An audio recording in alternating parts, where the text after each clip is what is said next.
Salam, selamat hari Minggu, kita berdoa. Damai sejahtera yang melampaui setiap akal dan pikiran manusia, kiranya menyertai saudara-saudara sekalian di dalam Kristus Yesus Tuhan kita yang hidup itu. Amin. Firman Tuhan buat kita di Minggu Septuagesima ini terambil dari 1 Korintus pasal 8 ayat 1 sampai ayat yang ke-13.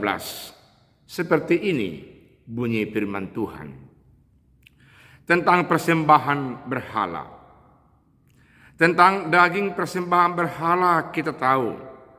Kita semua mempunyai pengetahuan. Pengetahuan yang demikian membuat orang menjadi sombong. Tetapi kasih membangun. Jika ada seorang menyangka bahwa ia mempunyai sesuatu pengetahuan, maka ia belum juga mencapai pengetahuan sebagaimana yang harus dicapainya. Tetapi orang yang mengasihi Allah, ia dikenal oleh Allah.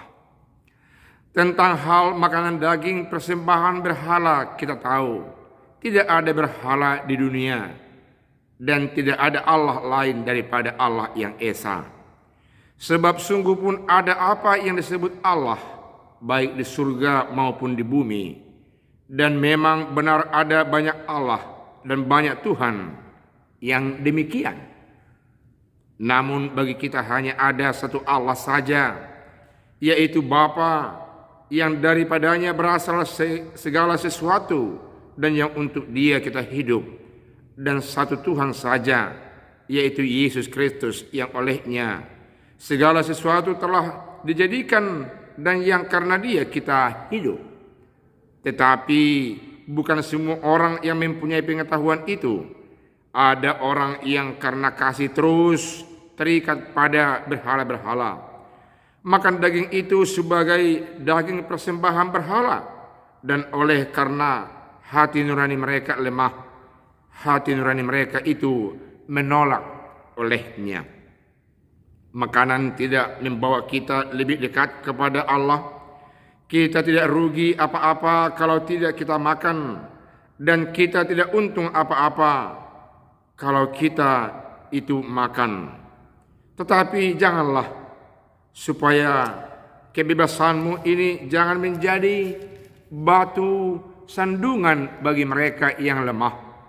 Karena apabila orang melihat engkau yang mempunyai pengetahuan sedang duduk makan dalam kuil berhala, bukankah orang yang lemah hati nuraninya itu dikuatkan untuk makan daging persembahan berhala?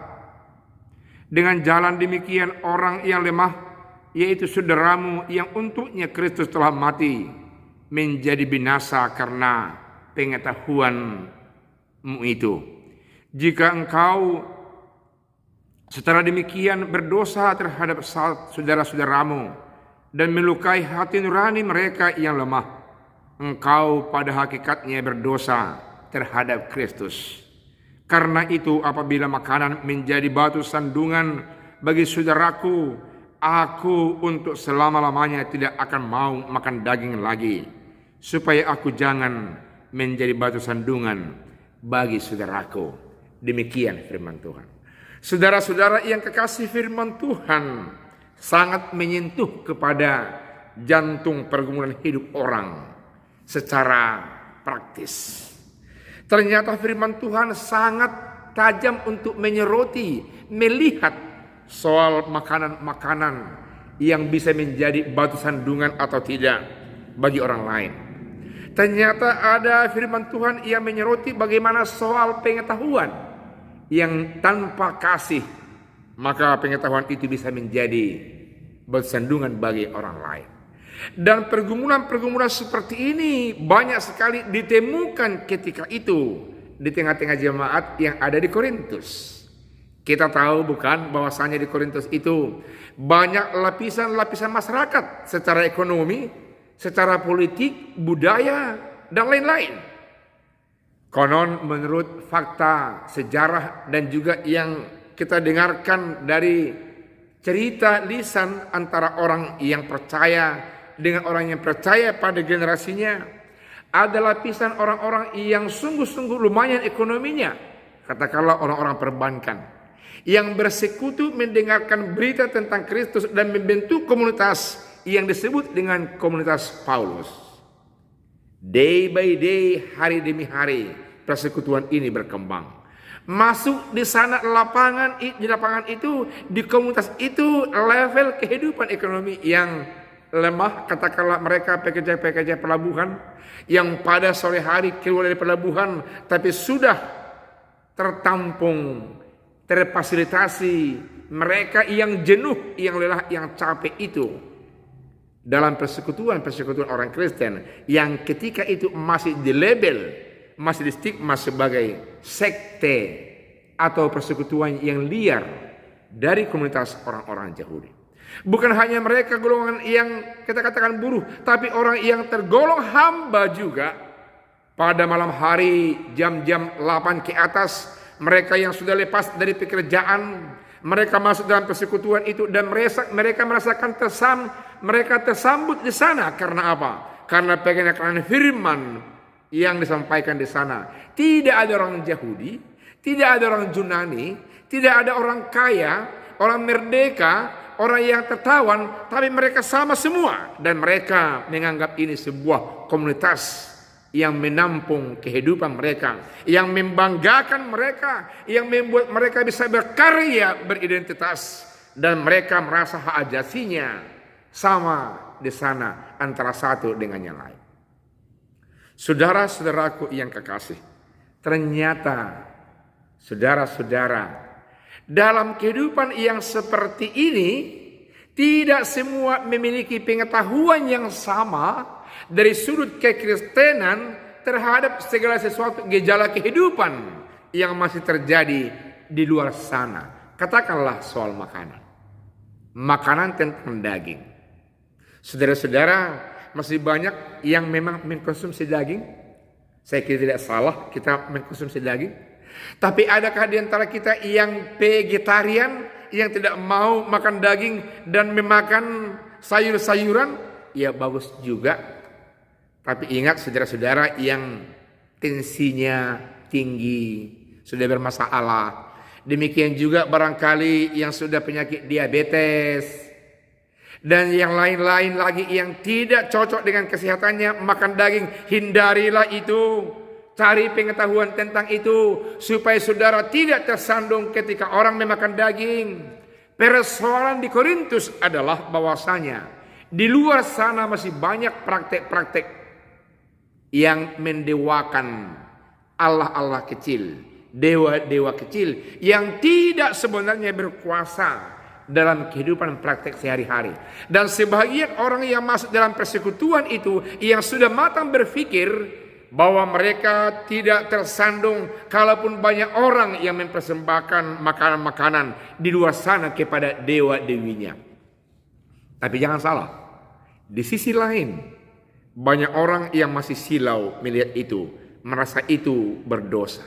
Tahap kedua adalah bahwasanya banyak daging yang dipasarkan di pasar, dijual di pasar, dijual dalam persekutuan komunitas Kristen yang kita katakan tadi, sementara dagingnya adalah daging yang sudah dipersembahkan kepada berhala di luar sana. Orang yang masih lemah pengetahuannya plus lemah imannya menganggap itu sebuah ketersandungan. Kalau dia melihat ada orang Kristen yang membeli dan memakannya, ini malah dalam persekutuan yang kita katakan tadi, di mana ada berbagai lapisan datang ke sana, ternyata juga lapisan pengetahuannya juga berbeda. Dan ternyata di situ makan daging yang sudah persembahkan kepada berhala. Dan orang-orang dalam persekutuan itu tersandung melihat keadaan yang seperti itu. Saudaraku yang kekasih, itulah yang jawab oleh firman Tuhan lewat Rasul Paulus. Jikalau ada orang yang tersandung oleh kebebasanmu, jikalau ada orang yang tersandung oleh pengetahuanmu, engkau praktekkan pengetahuanmu itu di tengah-tengah masyarakat, terlebih-lebih orang-orang yang seiman dengan kamu, maka kebebasanmu kebebasan pengetahuanmu, kebebasanmu untuk mengkonsumsi itu, meski engkau stop dan jangan teruskan, karena itu menjadi dosa sama kamu dan mereka tersandung dosa bagi mereka. Apalagi makanan itu tidak cocok lagi untuk tubuhmu, maka jikalau engkau makan itu mungkin akan lebih parah lagi. Firman Tuhan mengatakan itu bisa dosa dalam kehidupanmu, karena pada akhirnya engkau akan menderita sakit oleh karena makanan itu. Saudaraku yang kekasih, mungkin kita jarang mendengar firman Tuhan ini. Mungkin kita risih mendengar firman Tuhan ini, karena firman Tuhan jauh lebih dalam, lebih praktis, memasuki praktek hidup kita. Saya percaya mengapa orang di daerah kita, di daerah Sipirok, orang rukun, dan banyak kerukunan itu yang ditunjang oleh sikap yang mampu meredam kebebasannya untuk tidak memakan makanan yang haram buat orang-orang lain, saudaranya yang tidak seiman dengan dia, yang membuat mereka rukun dari tanggal 1 Januari sampai tanggal 31 Desember. Mereka mampu mengekang, tidak memakan daging yang haram buat orang lain, malah tidak memakan makanan katakanlah yang bernyawa tanpa dipotong oleh orang-orang yang menganggap haram jika itu dipotong oleh kita orang umat Kristiani. Dan saya di keluarga kita, keluarga kami masih mempraktekkan kehidupan itu. Tujuannya apa? Supaya jangan tersandung orang karena kita, karena mereka saudara kita, dan mau saat yang tiba-tiba datang masuk ke rumah dan mau minta makan, sehingga mereka tidak merasa berdosa dan tidak merasa kelancaran terlampau maju untuk minta makanan. Dan kita tidak merasa berdosa jikalau mereka kita kasih makan makanan yang haram buat mereka. Oleh karena itu kita menjaga, meredam, mengekang kebebasan kita demi untuk menjaga kebersamaan, kerukunan. Firman Tuhan ini sungguh-sungguh harus kita perhatikan dalam konteks berbangsa, bermasyarakat, bersaudara. Terlebih-lebih gereja kita sekarang menyatakan unggul melayani dalam kebersamaan, dalam merajut kebersamaan. Mari kita perhatikan ada hal-hal yang sifatnya saya ketahui dan memiliki kebebasan saya mempraktekannya. Jikalau itu dianggap bukan untuk membangun kebersamaan, saudara-saudara mesti meredam hal itu supaya kita bisa berangkat bersama, bebas bersama, rukun bersama, dan tidak ada muncul ketersandungan di antara sesama kita. Firman Tuhan mengatakan dalam ayat yang ke-10, 11, 12, 13. Jikalau memang orang tersandung oleh karena kebebasanmu, oleh karena makanan dengan lain, mengapa kamu harus memakan dan mengkonsumsi itu? Lalu firman Tuhan yang disampaikan oleh Rasul Paulus dalam ayat 13 mengatakan, karena itu apabila makanan menjadi batu sandungan bagi saudara, aku untuk selama-lamanya tidak akan mau makan daging lagi, supaya aku jangan menjadi batu sandungan bagi saudaraku. Pengetahuan dan makanan jangan menjadi faktor batu sandungan bagi orang. Jangan menjadi faktor batu sandungan buat kesehatanmu. Karena itu, mari hidupilah firman Tuhan ini. Tuhan Yesus memberkati. Amin. Kita berdoa. Terima kasih firman Tuhan yang begitu tajam dan praktis, menyusup, membedah sikap tingkah laku, pengetahuan dan kebebasan kami. Agar semuanya itu kami kritisi dan kami mencoba meredam kebebasan kami untuk makan makanan yang pada hakikatnya membuat orang tersandung jika kami konsumsi. Karena penting kebersamaan, persaudaraan yang rukun dibangun di tengah-tengah kami. Terima kasih atas firman Tuhan. Dalam nama Yesus kami berdoa. Amin.